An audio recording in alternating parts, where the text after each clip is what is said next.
अध्याय 13 प्रकृति, पुरुष तथा चेतना। अर्जुन ने कहा, हे कृष्ण, मैं प्रकृति एवं पुरुष, क्षेत्र एवं क्षेत्रज्ञ तथा ज्ञान एवं ज्ञेय के विषय में जानने का इच्छुक हूँ। श्री भगवान ने कहा, हे कुंती पुत्र, यह शरीर क्षेत्र कहलाता है और इस क्षेत्र को जानने वाला क्षेत्रज्ञ है। हे भरतवंशी, तुम्हें ज्ञात होना चाहिए कि मैं भी समस्त शरीरों में ज्ञाता भी हूँ और इस शरीर तथा इसके ज्ञाता को जान लेना ज्ञान कहलाता है, ऐसा मेरा मत है। अब तुम मुझसे यह सब संक्षेप में सुनो कि कर्म क्षेत्र क्या है, यह किस प्रकार बना है, इसमें क्या परिवर्तन होते हैं, यह कहाँ से उत्पन्न होता है, इस कर्म क्षेत्र को जानने वाला कौन है और उसके क्या प्रभाव हैं। विभिन्न वैदिक ग्रंथों में विभिन्न ऋषियों ने कार्यकलापों के क्षेत्र तथा उन कार्यकलापों के ज्ञाता के ज्ञान का वर्णन किया है। इसे विशेष रूप से वेदांत सूत्र में कार्य कारण के समस्त तर्क समेत प्रस्तुत किया गया है। पंच महाभूत, अहंकार, बुद्धि, अव्यक्त, 10 इंद्रियां तथा मन, 5 इंद्रिय विषय, इच्छा, द्वेष, सुख, दुख, संघात, जीवन के लक्षण तथा धैर्य, इन सब को संक्षेप में कर्म का क्षेत्र तथा उसकी अंतःक्रियाएं कहा जाता है।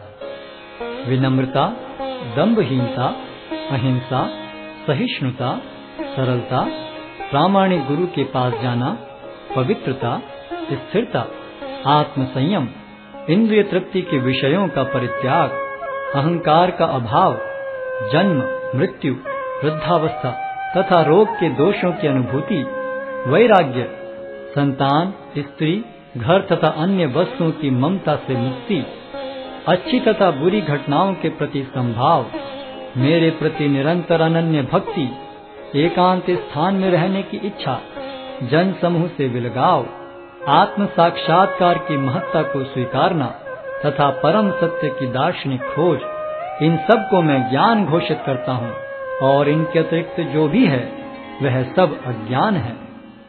अब मैं तुम्हें ज्ञेय के विषय में बतलाऊंगा, जिसे जानकर तुम नित्य ब्रह्म का आस्वादन कर सकोगे।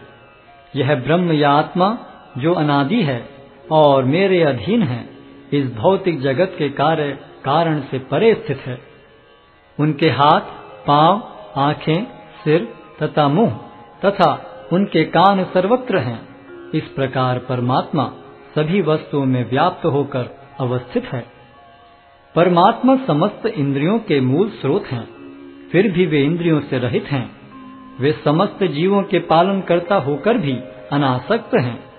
वे प्रकृति के गुणों से परे हैं, फिर भी वे भौतिक प्रकृति के समस्त गुणों के स्वामी हैं।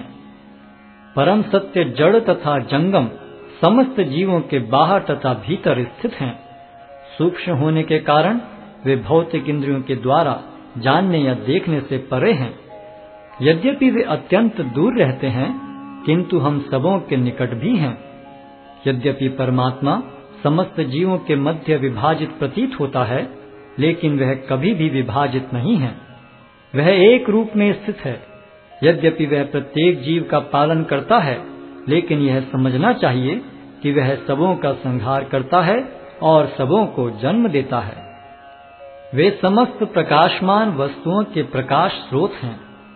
वे भौतिक अंधकार से परे हैं और अगोचर हैं। वे ज्ञान हैं, ज्ञेय हैं और ज्ञान के लक्ष्य हैं। वे सबके हृदय में स्थित हैं। इस प्रकार मैंने कर्म क्षेत्र, ज्ञान तथा ज्ञेय का संक्षेप में वर्णन किया है। इसे केवल मेरे भक्त ही पूरी तरह समझ सकते हैं और इस तरह मेरे स्वभाव को प्राप्त होते हैं। प्रकृति तथा जीवों को अनादि समझना चाहिए। उनके विकार तथा गुण प्रकृति जन्य हैं।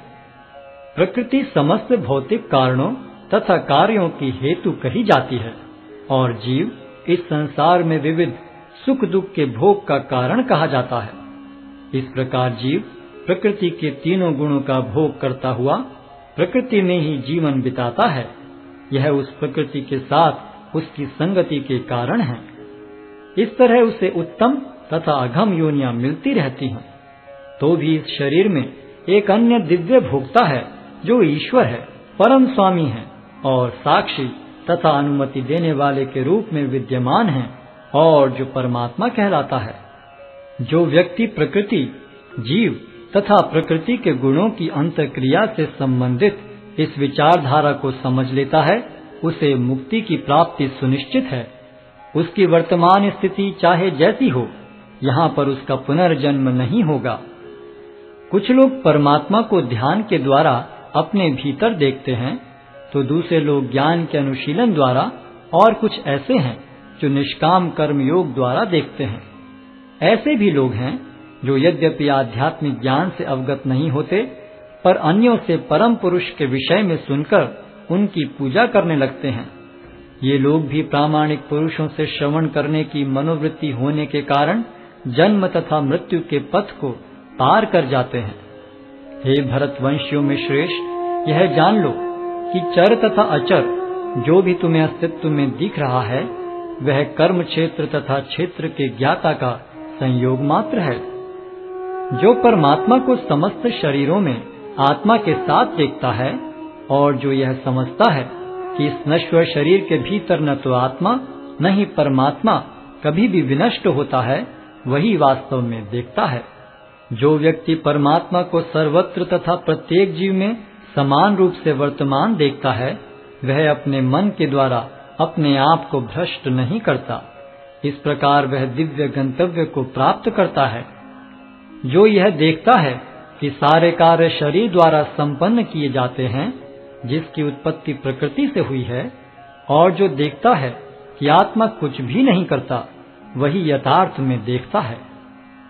जब विवेकवान व्यक्ति विभिन्न भौतिक शरीरों के कारण विभिन्न स्वरूपों को देखना बंद कर देता है और यह देखता है कि किस प्रकार से जीव सर्वत्र फैले हुए हैं, तो वह ब्रह्म बोध को प्राप्त होता है। शाश्वत दृष्टि संपन्न लोग यह देख सकते हैं कि अविनाशी आत्मा दिव्य, शाश्वत तथा गुणों से अतीत है। हे अर्जुन, भौतिक शरीर के साथ संपर्क होते हुए भी आत्मा न तो कुछ करता है और न लिप्त होता है। यद्यपि आकाश सर्वव्यापी है, किंतु अपनी सूक्ष्म प्रकृति के कारण किसी वस्तु से लिप्त नहीं होता। इसी तरह ब्रह्म दृष्टि में स्थित आत्मा शरीर में स्थित रहते हुए भी शरीर से लिप्त नहीं होता। हे भरतपुत्र, जिस प्रकार सूर्य अकेले इस सारे ब्रह्मांड को प्रकाशित करता है, उसी प्रकार शरीर के भीतर स्थित एक आत्मा सारे शरीर को चेतना से प्रकाशित करता है। जो लोग ज्ञान के चक्षुओं से शरीर तथा शरीर के ज्ञाता के अंतर को देखते हैं और भव बंधन से मुक्ति की विधि को भी जानते हैं, उन्हें परम लक्ष्य प्राप्त होता है।